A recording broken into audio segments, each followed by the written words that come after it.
Well, I've been at a lot of events in this room, but that is the warmest welcome I think Frank Doyle has ever had. Thank you all for being here. This is not too subtle. I'm very pleased to welcome my college classmate, Bill Gates. And I just want to say a word or two about Bill. The first I ever heard about Bill was when we were freshmen. And a friend of mine, another classmate, told me, keep an eye out for Bill Gates. He's going to do some really amazing things. And this classmate was pretty impressive himself, somebody who I expected great things of. And I dare say that none of us could have predicted the great things that Bill would do. When I was an undergraduate, when Bill and I were undergraduates, you have to understand that the world, especially when it came to computation, looked very different. To the best of my knowledge, and Bill may correct me about this, the only computer on Harvard campus was in the Science Center. Now, I was a research assistant as an undergrad, and I would work at a building that was on Cambridge Street, where CGIS North is today, and I would cross the street to go to the Harvard Computer Center, where CGIS South is today, where I would run jobs. There wasn't actually a computer there. The computer was at MIT, so we were just connected to the mainframe at MIT. And in those days, the greatest anxiety that anybody could have in a job like mine was to drop the box of punch cards. Because if you did that, you would lose maybe a week's worth of work. Bill had a vision, and I understand it went back even then, that computing would be ubiquitous. It would be part of all of our lives. And indeed, as you all know, he executed on that vision, and the world today has changed so dramatically, in large part due to the work that Bill has done throughout the years. So indeed, he has changed the world. He has done amazing things in technology. But arguably, he has done even more in, if you want to call it that, his second career as a philanthropist. Bill has an incisive, analytic mind. He demands rigor. He relies on data. And he looks at outcomes. If any of us reflect for a little bit about the good things that we try to do, the altruistic acts that we engage in, we have to admit that from time to time, we wonder whether we're doing it more to make ourselves feel good about doing the right thing, or whether we're actually helping the people we want to help. Bill has removed all doubt about helping other people because he measures, and the effects of his philanthropy have simply been profound. Today, the New England Journal of Medicine published an article. I kid you not, the name of the study is Mordor, but a study about the use of some very simple antibiotics given twice a year to preschool children in 3 countries in Africa. And on average, it reduced childhood mortality by 13%. And what's even more encouraging, the effects were larger in Niger, which had the greatest childhood mortality rates. This is a cheap, easy to implement intervention, and this work was sponsored by the Gates Foundation. There is example after example of the work that Bill and the Gates and Melinda and the Gates Foundation have supported over the years that have transformed health, and maybe not as much as Bill would like, as we just heard from him, education as well. Few people in history have had as profound an impact on mortality and on human well-being as Bill has. And I dare say that none of us will know the full impact during our lives. The work that he has done will pay off for many, many years. So to close, let me just say, my friend, whose name, as Bill probably knows, is Steve Ballmer. He's not always right, but he's often right. And in this case, he was right, but he probably had no idea how right he would be when he said, Bill will do amazing things. So, Bill, thank you for the amazing things you do. Thank you for the inspiration. And we all look forward to your dialogue with Frank. Please welcome again, Bill Gates.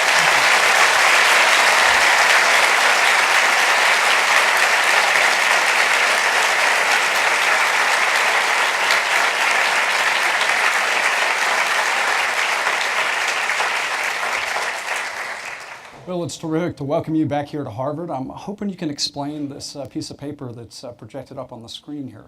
Break the ice. Well, I took a course called Act 2010 that was Mike Spence taught on microeconomics. And that's part of my final. My whole thing was that I didn't want to attend any of the courses I was signed up for, and I had all these other courses that I attended. And so I remember when I went into that final, everybody was in my study group was kind of mad at me because like, hey, you never showed up. What, now all of a sudden here you are. But it was an amazing course. The people who majored in economics were at a disadvantage because knowing math was very helpful in that course. But it was fantastic. For the people in the back, I don't know if you can read it. The instructor's little comment in the lower corner there says, arithmetic error, no sweat. Well, Bill, we just had a really fun hour and a half, 2 hours with the robotics folks in the engineering school here, touring various labs. And I'm wondering if you would share with this community your impressions of what you saw happening in robotics and the implications of that technology for humans, the impact, good, bad, and otherwise. Well, robotics is a very broad field at a very early stage. And there's some exciting and promising things that are come out of it. Normally when we think of it, we think of a human-sized, sort of a lot of metal type contraption that's doing things humans would do, like cleaning up a room or being an infantry soldier or some sort of manufacturing job. The work here is taking robotics in many dimensions into different realms. So I saw the robot bee, which is a tiny little bee-sized robot that can fly around. It doesn't quite go anywhere yet, but it's I'm sure they'll get that figured out. I also saw a lot of what they called soft robotics, where instead of having metal parts, you have actually fabric. And either through hydraulics or pneumatics, you're manipulating this. I wore a glove that the air pressure pneumatically would provide gripping. And so it's both thinking of enhancing humans who have normal functionality and taking people who say have had a stroke or ALS and allowing them to do normal functions despite that disability. And so robotics is very cool because it's a lot of the sciences. Yes, there's some good software that's in it, but actually looking at evolution, how do insects fly, understanding Reynolds numbers and turbulence and how you model that, which at small scale, it's amazing. Nobody really understands how insects fly. Slowly but surely we're figuring it out. So I saw a variety of robots that are really amazing. And of course, nowadays people share their latest ideas, so the collaboration between the various teams was amazing to see. Terrific.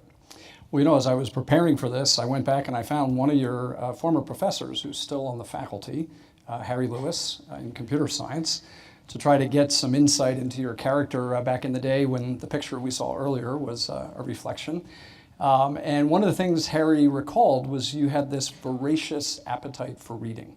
You had this immense capacity for learning, a sense of curiosity that as we've watched your career, doesn't seem to have narrowed any. And especially as we think about in Alan's introduction, the array of topics that your foundation touches on that you have expertise in and knowledge in, from public health to education reform to renewable energy. How is it that where many of us who get to a certain level in our career dive deep and narrow and specialize, you've managed to not narrow and keep your curiosity very, very broad? Yeah, certainly during the time I was at Harvard, I wasn't sure what I was going to do. The idea that software was this field that was the opportunity was unbelievable. That became more obvious during the 3-year period I was here. But my dad had been a lawyer. I thought of mathematics, like doing well in the Putnam. That was the coolest thing. And the computer software, I didn't think those people were as smart as the math people. So it's like, well, am I going to go into the easy field or this really hard field? But anyway, math was fantastic. When I finally picked and decided to go do Microsoft, then I got into a period from age 19 to about 40 where I wasn't able to look at the latest on how tornadoes work or how mitochondria work. I was pretty monomaniacal. And when I was able to ask Steve, this is the year 2000, Steve Ballmer, he mistakenly graduated, but then he started at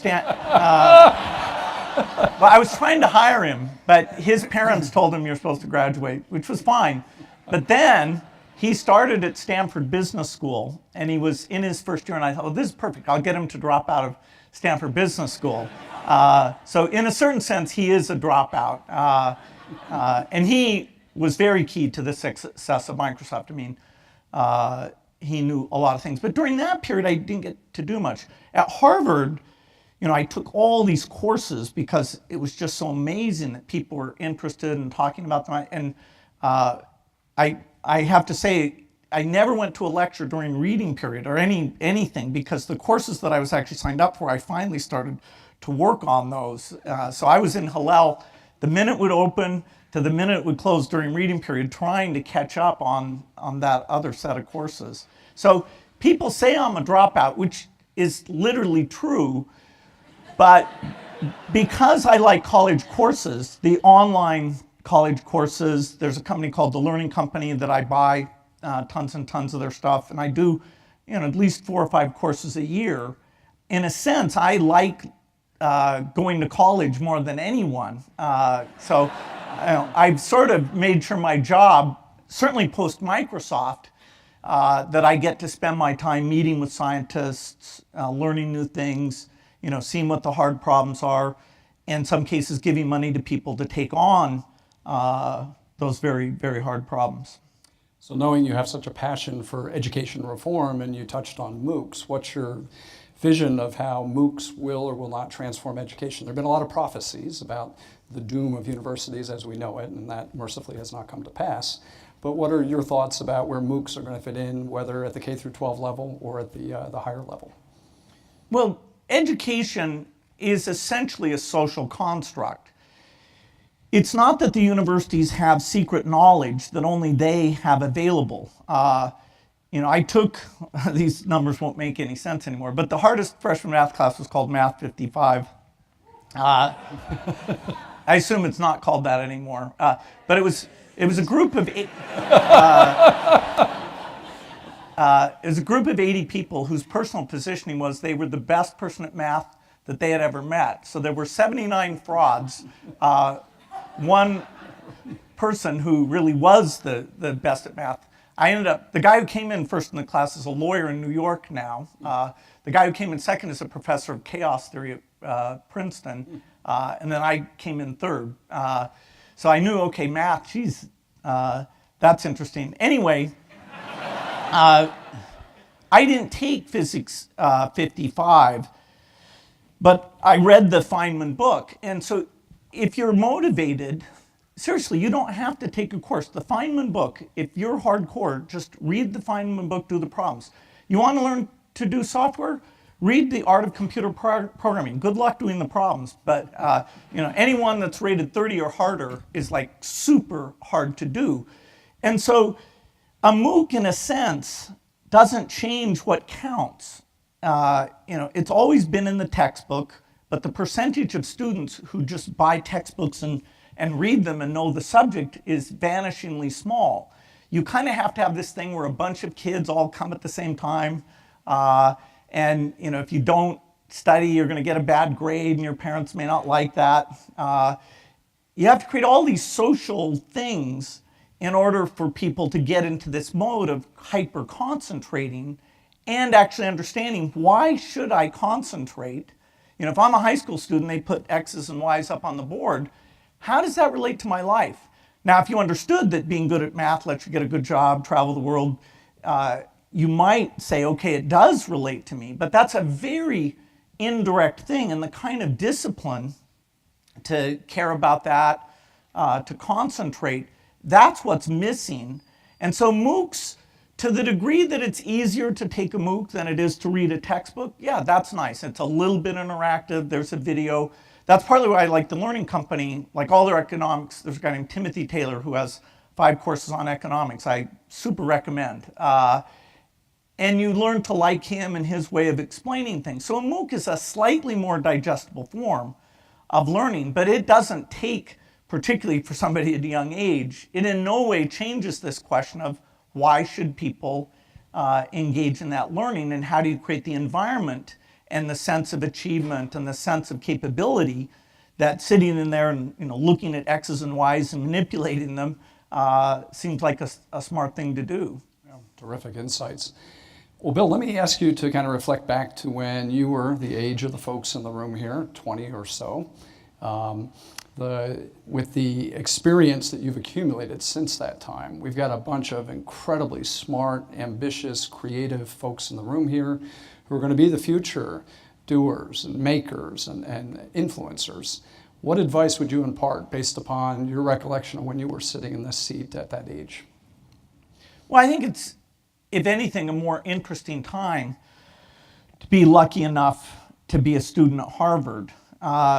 The ability to take innovation and solve problems, including the class of problems I'll call inequity problems. How do you help low-income students do as well as high-income students? How do you go to Africa and help the health and education take the incredible population growth that'll be there and make that a positive asset for that continent? These are very tough problems, and they've eluded being solved. So obviously, the easy problems are not the ones you'll get to work on. So whether it's health costs or climate change or robots that do good things and not bad things, or the policies around those things, this is a fascinating time to be alive. I don't know what it'll be like 50 or 60 years from now, what the problems will be, but in your generation, cancer, infectious disease, so many things will be solved, and the societal framework of how you avoid polarization and how you maintain trust, those things will also need some brilliant breakthroughs. Terrific, good. Well, I hope you're all inspired. I could sit here and ask him questions all day, but we've got some really inquisitive folks out here in the audience, so I know Shirley has some questions. Let me remind you of some of the Harvard ground rules here.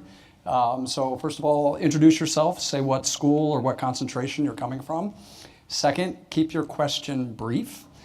Third, make it a question, something that ends with a question mark as opposed to a statement, okay? We've got some mic runners who are going to go around, and I'm going to start with this person right here. If we could get a mic. Halfway up right at the aisle there, yeah.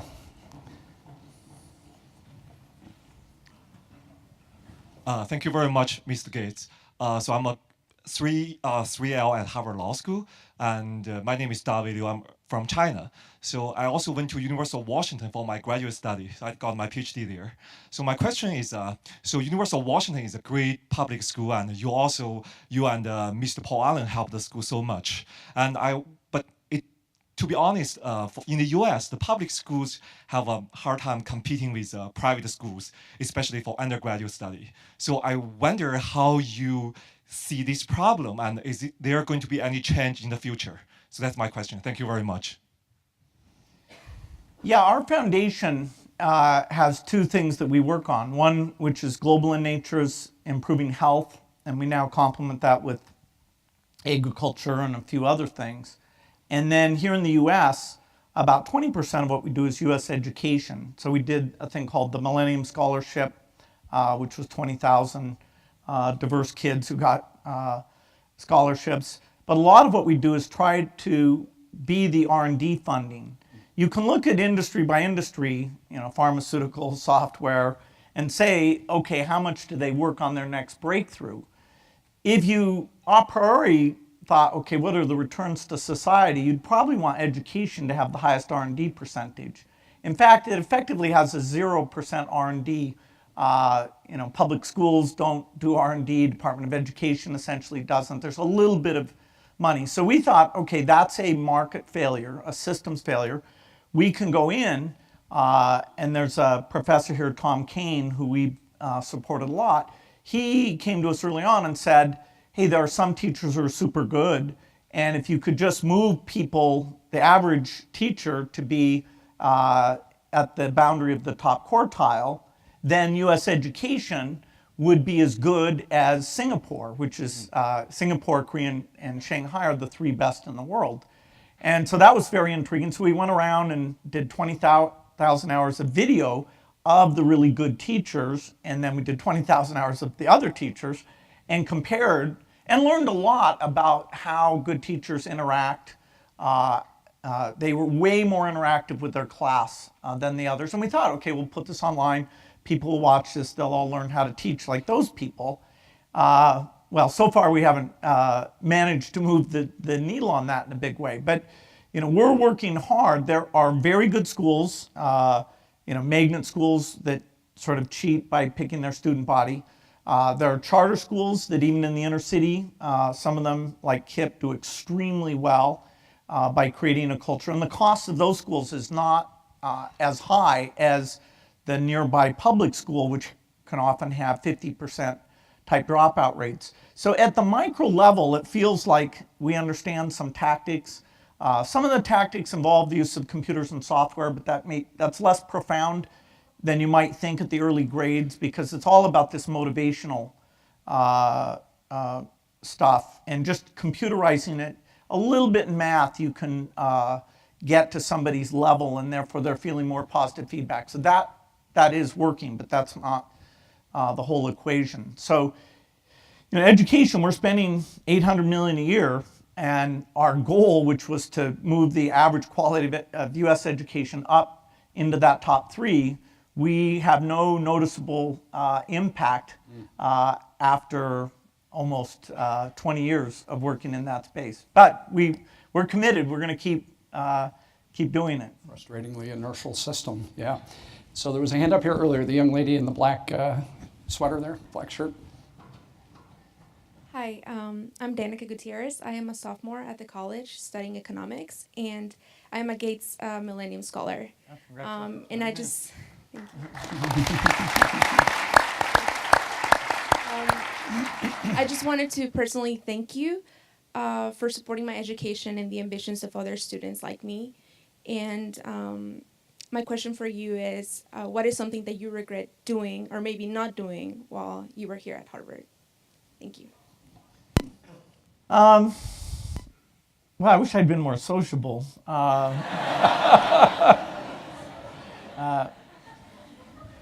think they got rid of, there were these things called men's clubs. I think this, and I was so antisocial, I never would have even known they existed, but Steve Ballmer decided I needed to have some exposure to, I guess, drinking.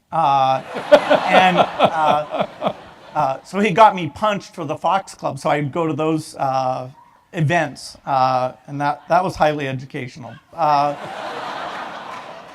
But I think they shut them down or something because they couldn't cure their sensitive subject. Anyway, I'm not trying to. It's fine. There's lots of places to drink. So, I wish I'd mixed around a bit more. I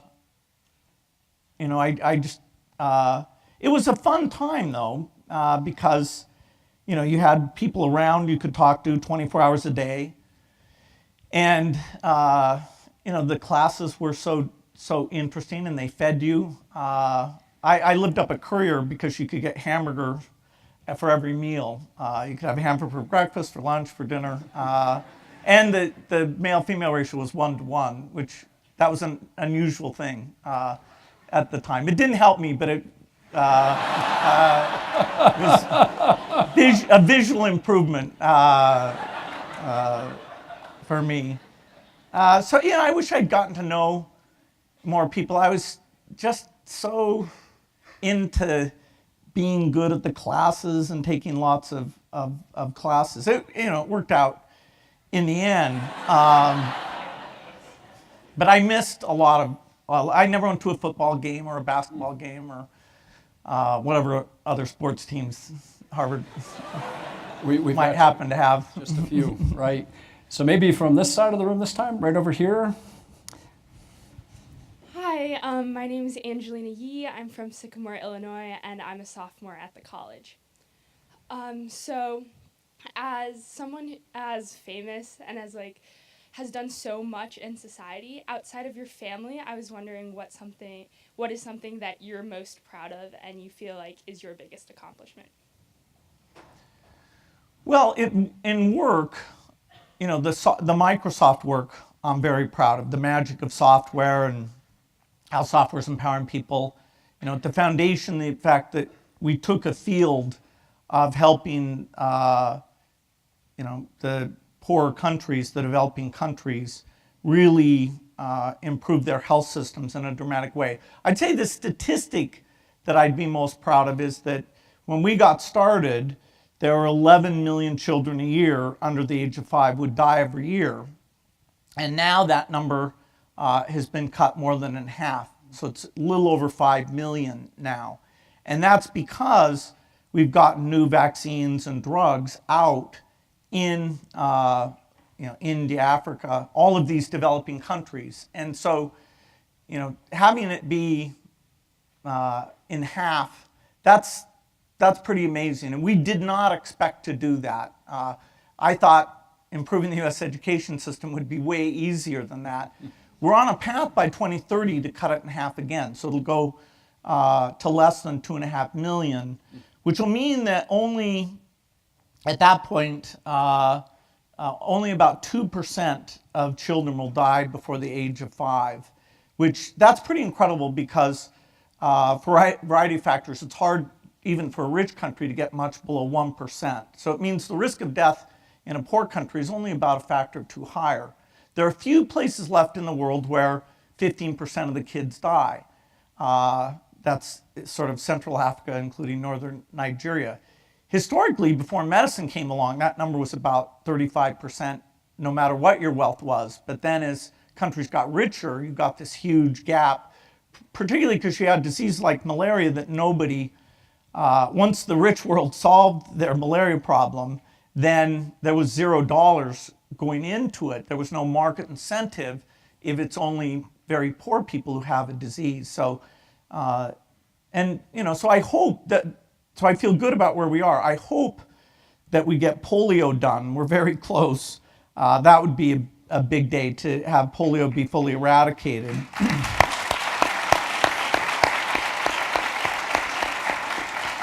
And then that would give the world the energy and hopefully the commitment to go get malaria, which would be about a 20-year quest and requires a lot of breakthroughs. I'm also, trying to be a good parent, which is harder to measure. Am I twice as good a parent as I was 10 years ago? Or anything like that. But I put a lot of effort into that. Fantastic. All right, how about in the middle and the back there? Yeah, exactly.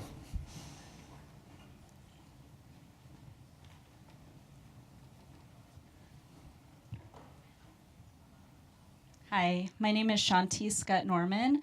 I am an arts and education student at the Graduate School of Education.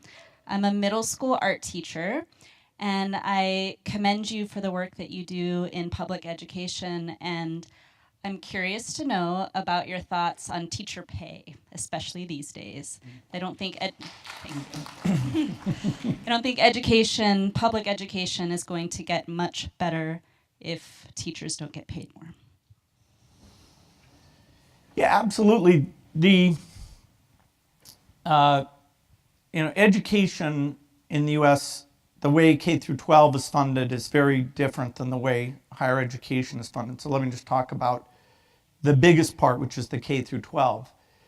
We definitely want more resources to go into that sector. But at the state level, the trends unfortunately are not favorable because the amount of money that's raised at the state level as a percentage of GDP is quite flat, often slightly down because they tax goods and not services, and often fairly regressive. As you look at the demands on that resource pool, the pension costs, which have been fraudulently misaccounted, and the medical costs, which show up in the prison system, current employees, retired employees, and Medicaid, those are all going up very dramatically. And so unless a state is willing to increase its tax level, what happens is first they start cutting all the maintenance of everything, then they start cutting the higher ed piece. And so you've seen state university tuitions triple over the last decade. And then K through 12 is a priority, but so many states have cut so much that they're actually, in some cases, cutting it. And you've seen recently some teacher strikes that came out of the fact that they had, quote, reformed the tax system to not have enough money to pay for K through 12. And so I'm hopeful that the percentage of GDP we put into the K through 12 system can go up, but it won't go up by a factor of 2. Even if we raise taxes in an appropriate progressive way, because of those other liabilities, if we were really smart, we'd put another 20 or 30% in, most of which would go to increase salaries so that it's attractive to be in that profession. It is a profession that has an unusual salary structure that the younger teachers are relatively paid less than they should anyway. So this is all decided state by state, and there's a factor of 3 variation. Massachusetts actually spends a lot of money on K through 12. I wouldn't suggest it needs to spend more, but there's only about 8 states that you can say that for. The rest of them are at about $10,000 per student per year, and it's not enough. As these systems get squeezed, right now what they're doing is they're taking out a lot of elective activities, which have extremely high returns relative to the amount of money put into them. But all the music, after-school athletics, those things get squeezed. So the system actually is, when you see a funding cut, say you see a negative 4% cut, your image should be that that system is working 20% worse because they're not actually very rational about how they do things. But it's going to be a political fight because being pro-tax, not many people. I've been fighting for the estate tax to be bigger and higher, higher percentage, and it's a lonely thing to be a pro-tax person, especially amongst my peers. About the gentleman in the salmon-colored shirt there? Yes. Hi, my name is Peter Jankowski, freshman here at the college studying applied math. I'm from California, San Francisco. I just wanted to ask you if you think there's a lack of scientific literacy in U.S. politics right now, and if so, how would you go about tackling that challenge? Well, definitely there are several topics like climate change or reducing medical costs or using the latest techniques to make food productivity and nutrition better, so-called GMO techniques. The understanding of that is very limited, but it's not just the politicians. If you take an issue like GMOs and you ask the general public, or you ask about evolution, so the electorate, the problem is when you get issues, climate change being maybe the best example, where the scientific understanding is fairly important because these sacrifices have to be made now in order to get the benefits later. If the effect of climate change, your neighbor, you were seeing it today, it would be politically different. HIV's like that, where you get infected and you go almost 8 years before you start to get sick. So motivating people to behave so they protect themselves, particularly in a very poor country where your time horizon that you think about trade-offs is much shorter than we would typically have. And, so yes, we, in the same way that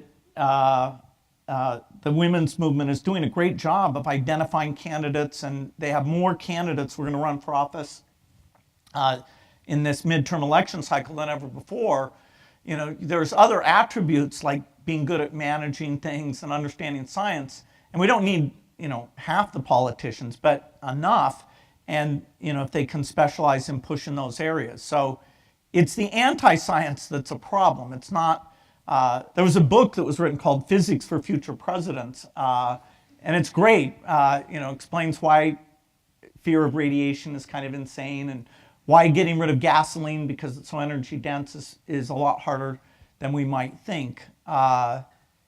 So we need to push back. Right now we're sort of in a dip in terms of that science being an argument for good policies. So can I pick it up on that for a minute and just say, even with what was happening in Washington 4 weeks ago with Mark Zuckerberg, the question of data privacy and technology, the kind of questions that are near and dear to your heart, again, seem to be something that is sorely lacking in understanding and experience in the Congress.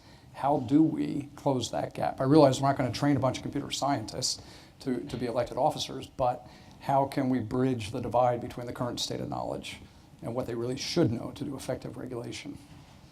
Well, there are some very cutting edge issues that even if we took this audience and say, okay, what do we think the solutions to these problems are, the ideas would be 100 times better than asking the Congress. But the boundary, even so though, the boundary between hate speech and free speech is super complicated.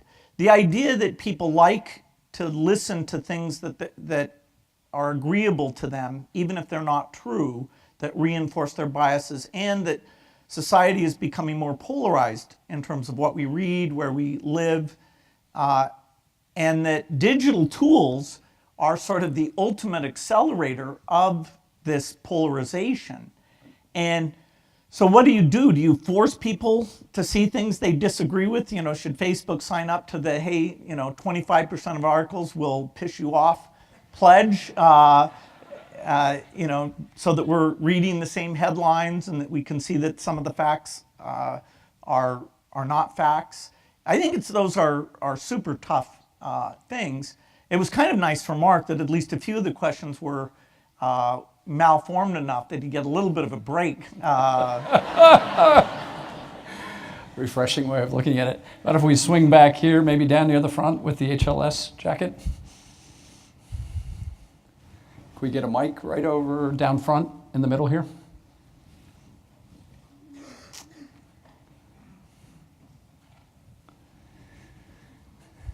Hi, my name is Lawrence David. I'm from Harvard Law School, LLM student from Canada. So you've mentioned a few issues that are currently plaguing American society, whether it's scientific illiteracy, education, things of that nature. I know your foundation focuses a lot on improving educational outcomes. What do you regard as the most significant challenge facing the United States today and moving forward in the coming decades? Well, if you had to pick one, I'd say the quality of the education system. I mean, this is a country that has essentially a credo of equal opportunity more than anything else. And the only way you really execute equal opportunity is by having a great education system. There are a few other issues, like staying out of wars would be a good thing, and making sure that some negative events like a pandemic, either naturally caused or from bioterrorism, that we're prepared for those things, which are fairly low probability things. So in no way, tomorrow I give a thing called the Shattuck Lecture, which is about how we should get organized for pandemics. And it won't take 0.2% of society's resources to be more ready for those things. So overall, I'm quite optimistic. And my general framework is a very optimistic framework. There's a book by Hans Rosling that just came out that I super recommend. It's called Factfulness, very easy to read, that kind of creates a framework, okay, of what problems have we solved and why, when asked questions about the state of the world, do people pick the wrong answers, not at a random level, but a way worse than random level. And actually, university professors were the worst group they polled. So they'd say, like, what's happened to poverty in the last 25 years? It's, gone up, stayed the same, been cut in half. 4% of university professors picked the right number, which is kind of weird because you'd think they would have this notion of, okay, this country did it well. I've seen what Vietnam did. I've seen what China did. Their whole framework would be in the frame of how time has improved things. So, we have innovation on our side.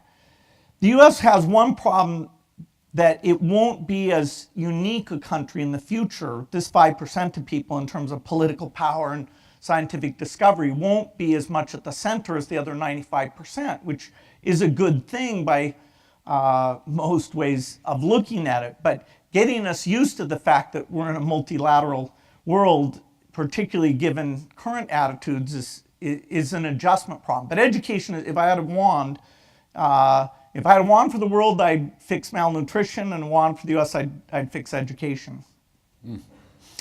How about the gentleman sitting right there, on the ground? Yes, you. Can we get a mic right over here?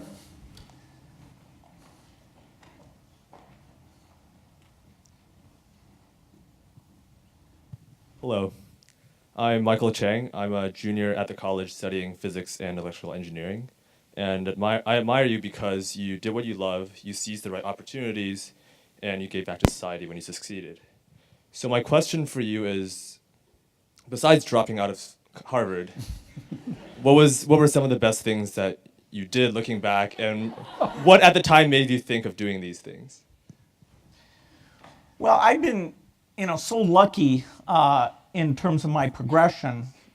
I had parents who read a lot and came and shared, even at the dinner table. Like, my dad was working on lawsuits and my mom was working on various social service type things. And so I had an exposure to that. And they gave me an arbitrary budget to buy books. So I got to just read a lot. They sent me to a super nice school for high school. Then they sent me to a super nice school for college.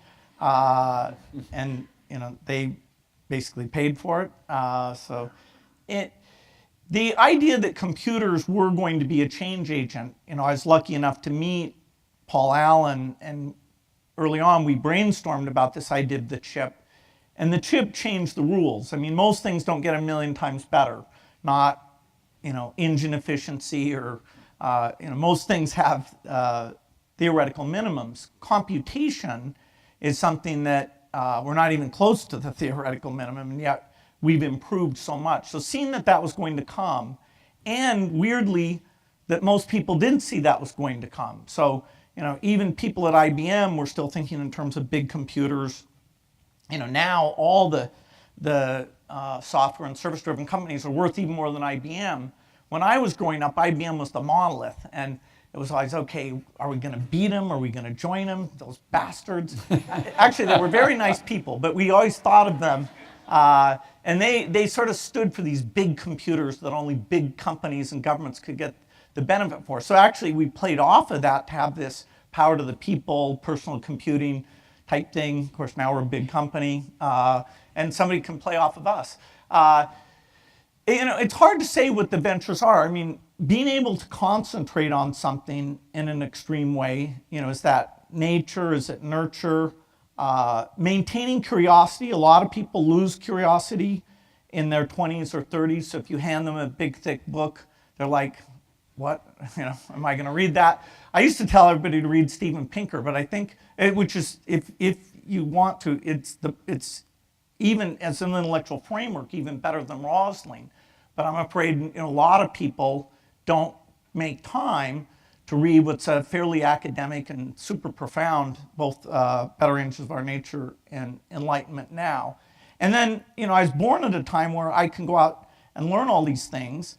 And then I have friends, if I'm trying to understand quantum computing, a lot of times I get confused. So it helps to have friends who can come and say, try to straighten you out. And it makes your willingness to try to learn something, even trying to understand tornadoes, which are this funny 3D thing, having somebody could show me where the visualization was and, okay, what are the unique conditions. I don't think I would have done that if I didn't have a group of people that had stayed intellectually curious and that we had the internet to kind of feed us access to the latest things. So I think, the time I was born, meeting Paul, seeing the microprocessor, the idea that a young person can start a company here is a super nice thing, because although people at first are skeptical, as soon as they realize their normal model of what I knew and what I could do, that I didn't fit that normal model, then they assumed I knew way more than I did, and I could solve all sorts of problems I had no clue how to solve. But it was nice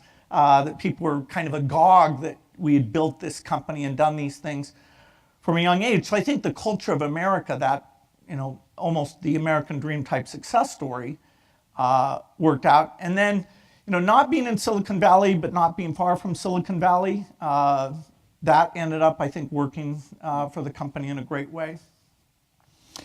About way in the back there. Gentleman, yeah, right there. You still have your hand up. Yep, you.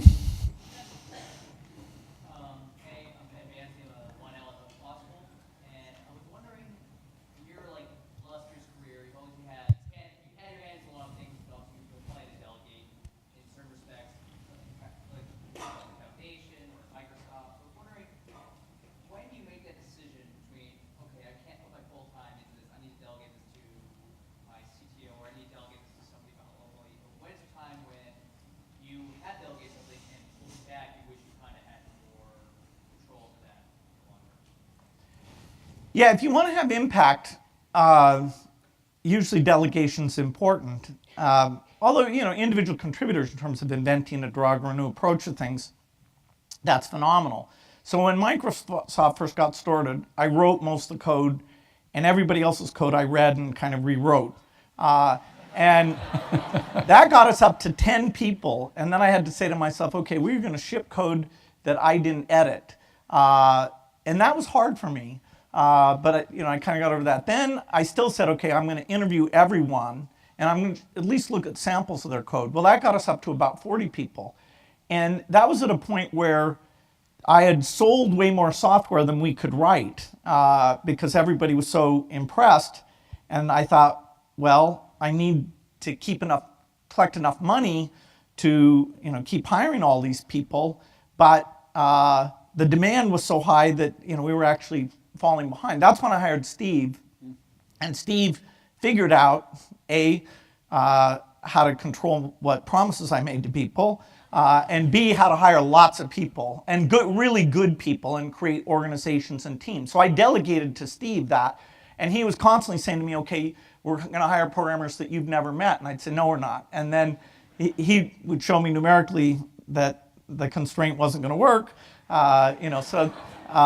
Then I said, okay, then I would, know all the managers of the people. And so over time, and of course, I could say the quality per person was falling monotonically,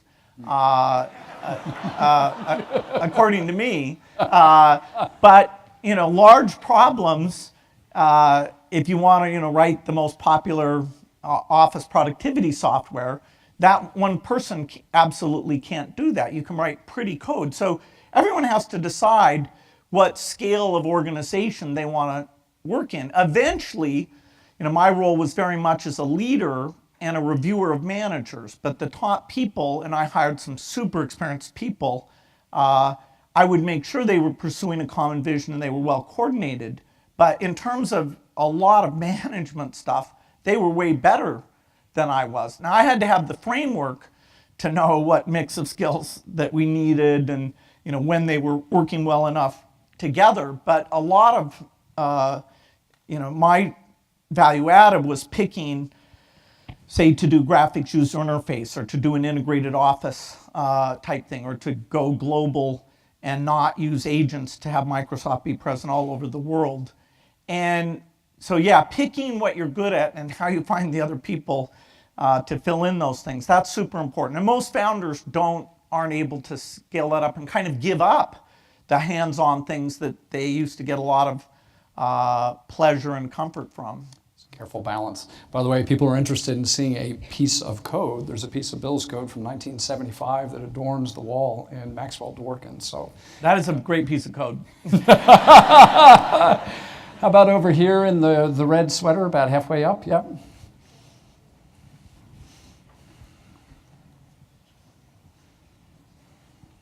Hi, I'm Venting. I'm a PhD student in chemistry. And I really admire your effort in improving the education overall. So I wonder, what is your general parenting philosophy? Say if your daughter wants to drop out of college as well. Thank you. For example, if your daughter wanted to drop out of college? Well, my eldest graduates from Stanford in June, so I'm optimistic that she won't follow in my footsteps.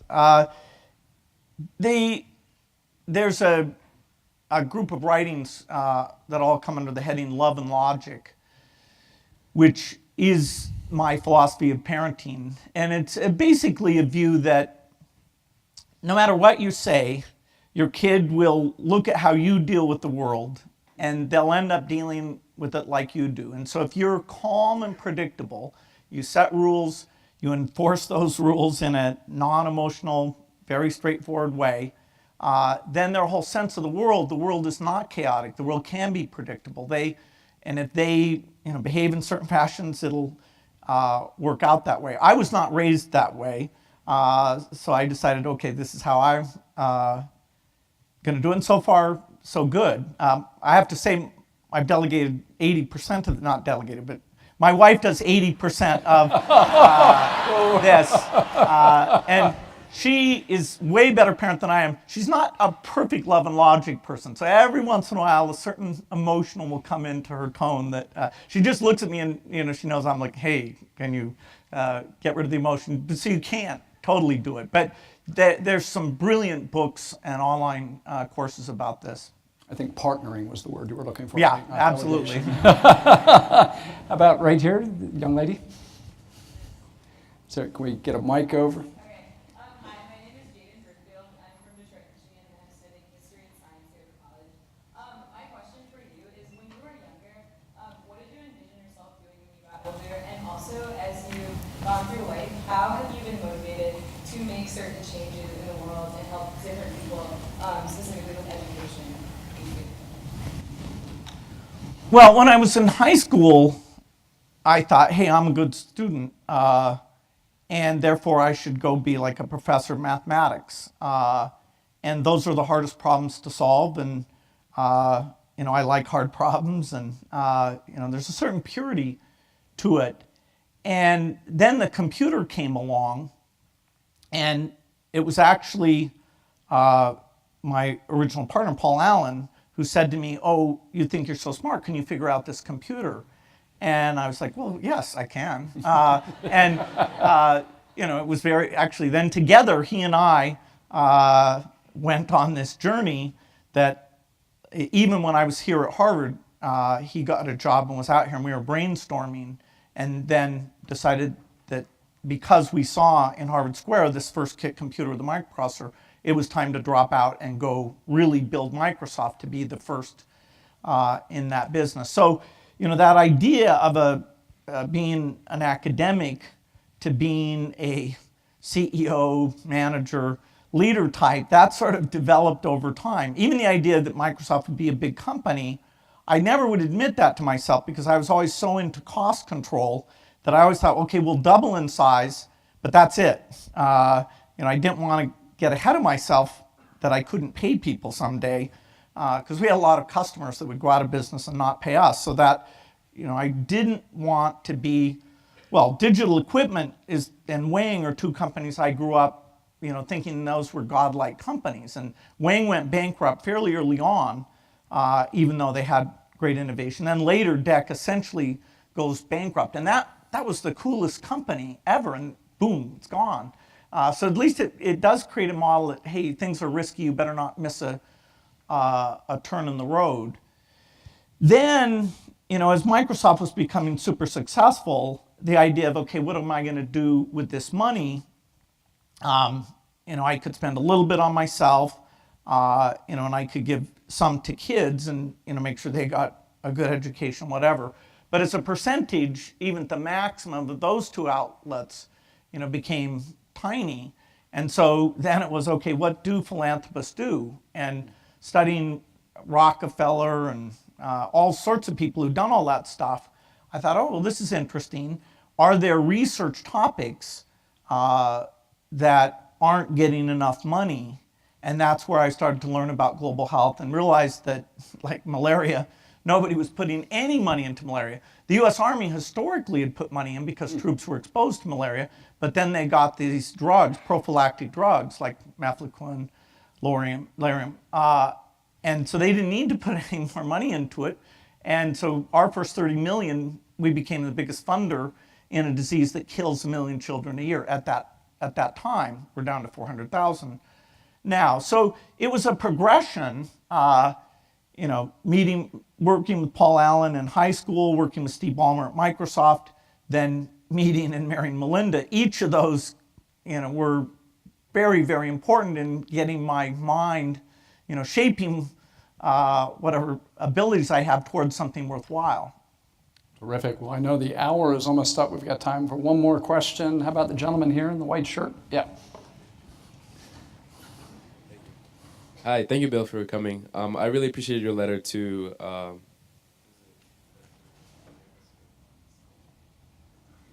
The annual letter? I literally forgot the name. Okay. Well, anyway, my name is Jerry. I'm a freshman at the college studying stem cell biology.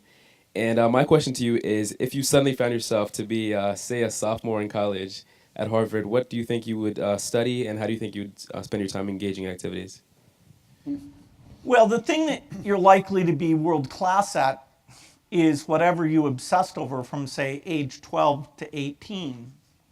In my case, it was writing software, where I would think I was good, and then I would meet somebody who would tell me I wasn't, and I would look at their code. And I went through 4 sort of comeuppances of, oh, that's what a really good programmer looks like.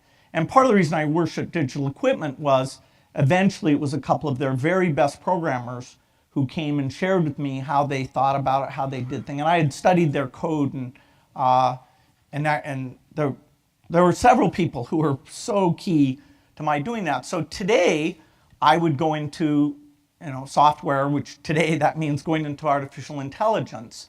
Computers still can't read. They cannot take a book of information and say pass an AP test on that book. And that's a solvable problem, but it's a knowledge representation problem. And I've always wanted to solve that problem. I'm jealous that maybe one of you gets to work on that. I'm unlikely to go back and be hands-on in that way, but it's the juiciest problem ever. I've thought about it for a long time. So I would go into AI. Well, Bill, it has been a privilege to have you here for the hour. Please join me in thanking Bill.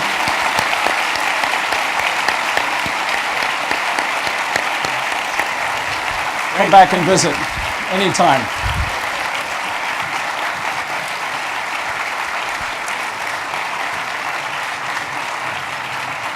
Thank you. All Thank right. you. Good luck on your finals. You have to send it to me. Sorry. Thank you.